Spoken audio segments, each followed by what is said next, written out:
ریاستی ادارے قانون کے نفاذ میں دوغلاپن استعمال نہ کریں۔ معاملات کی نوعیت آج نہیں بلکہ تری اسکول اساتذہ سے شروع ہوئی ہے۔ تری اسکول میں 7 اساتذہ کو شہید کیا گیا، وہاں ٹینک نہیں گئے۔ پشاور میں ہمارے فیلڈر پر حملہ ہوا، کارروائی نہیں ہوئی۔ ہنگو میں ہماری گاڑی پر حملہ ہوا، قاتلین گرفتار نہیں ہوئے۔ کانوائی پر ایف سی کی موجودگی میں حملہ ہوا، کارروائی نہیں ہوئی۔ سدے بائی پاس پر ڈاکٹر رقیہ سمیت کئی افراد شہید کیے گئے، جس میں فوجی بھی شامل تھے، کارروائی نہیں ہوئی۔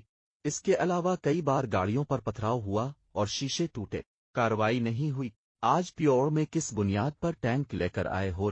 کیا ہمارے خون کی کوئی قدر و قیمت نہیں ہے؟ کیا ہم اس ملک کے باشندے نہیں؟ کیا ہماری قوم نے قربانیاں نہیں دی ہیں؟